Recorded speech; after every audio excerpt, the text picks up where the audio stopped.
ప్రస్తుత రోజుల్లో డబ్బుకున్న విలువ మనుషులకు ఉండట్లేదు. ఆస్తుల కోసం అన్నదమ్ములు కొట్లాడుకుంటుంటే అదే ఆస్తులు తీసుకుని తల్లిదండ్రులను రోడ్డున పడిస్తున్న రోజులివి. మానవ సంబంధాలన్నీ ఆర్థిక సంబంధాలుగా మారిపోయాయి. మనుషుల మధ్య బంధాలు మనీ కన్నా తక్కువైపోతున్నాయి. అటువంటి ఈ కాలంలో కూడా మానవే సేమి మాధవ సేవగా భావించిన ఓ వ్యక్తి తన జీవితాన్ని అనాథుల కోసం అంకితం చేశాడు. వృద్ధుల పార్టీతో అపాద్బాంధవుడిగా నిలుస్తున్నాడు. జిల్లాలో ఆటోవాలా అందరికీ ఆదర్శంగా నిలుస్తున్నాడు. పోరుమామిళ్ల మండలం అఖిలారెడ్డి పల్లె నుంచి కొన్నాళ్ల క్రితం ఫ్యామిలీతో గిద్దలూరుకు వచ్చిన రాజశేఖర్ అనే వ్యక్తి ఇక్కడే ఆటో నడుపుకుంటూ జీవనం సాగిస్తున్నాడు. రాజశేఖర్ కు మొదటి నుంచి ఆదర్శ భావాలు ఎక్కువ. తనకు ఉన్నదానిలో ఎప్పుడూ ఎవరో ఒకరికి సాయం చేస్తూ ఉంటాడు. మానవ సేవే మాధవ సేవగా భావించే రాజశేఖర్ ఎప్పుడూ సేవ చేయాలన్న తపనతో ఉండేవాడు. అయితే ఒకరోజు రోడ్లపై అనాథులుగా పడి ఉన్న వృద్ధులను చూసిన రాజశేఖర్ మనసు చలించిపోయింది. వారి కోసం ఏదో ఒకటి చేయాలనుకున్నాడు.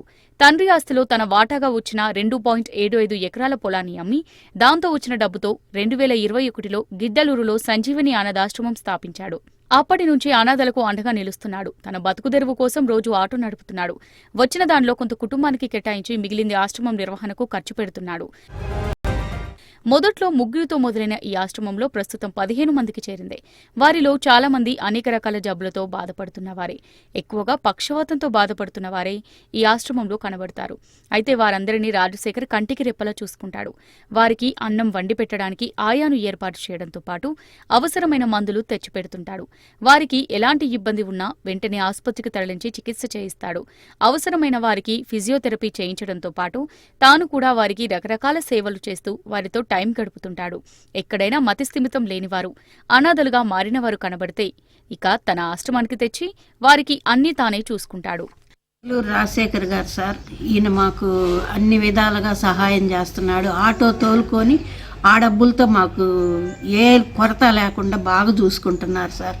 ఆయన నిండు నూరేళ్ళు చల్లగా ఉండాలని కోరుకుంటున్నాం. మా ఇంట్లో మా పిల్లలు చూడాలంట.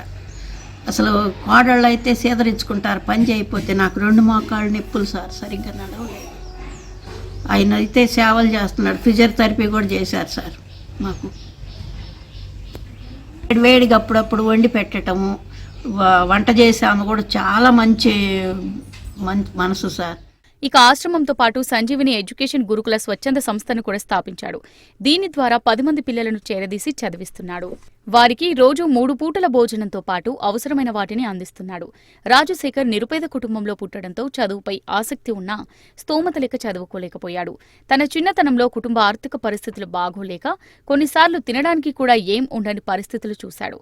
దీంతో చిన్న వయసులో తాను పడ్డ ఇబ్బందులు మరొకరు పడకూడదనే సదుద్దేశంతో గురుకుల స్వచ్ఛంద సంస్థను ఏర్పాటు చేసి పిల్లలను చదివిస్తున్నాడు.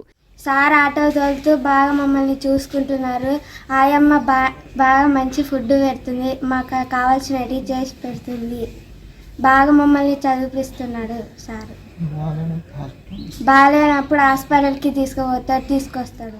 సంజీవిని అనాథాశ్రమం ద్వారా రాజశేఖర్ చేస్తున్న సేవలను గుర్తించిన పాండిచ్చేరిలోని పేజ్ యూనివర్సిటీ గతేడాది జూలై 15న రాజశేఖర్కు డాక్టరేట్ అందజేసి సత్కరించింది.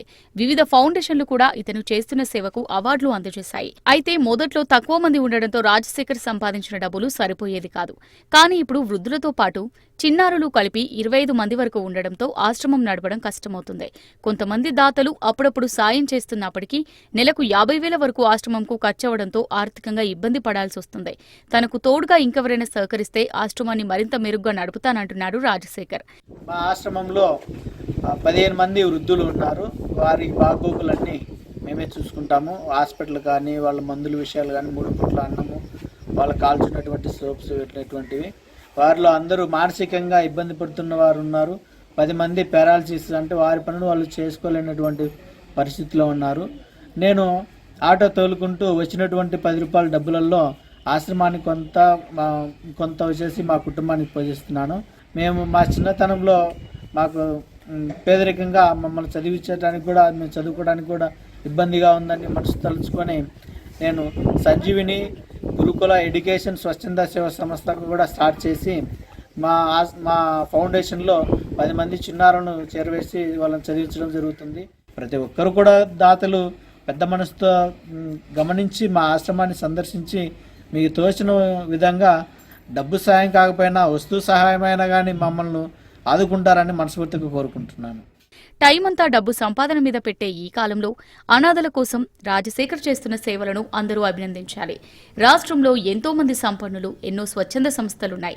వారు ఒక్కసారి రాజశేఖర్ సేవలను గుర్తించి ఆర్థికంగా చేయూతనిస్తే ఈ ఆశ్రమాన్ని మరింత మెరుగ్గా నిర్వహించడంతో పాటు ఇంకొంతమంది అభాగ్యులను చేరదీసే అవకాశం ఉంది.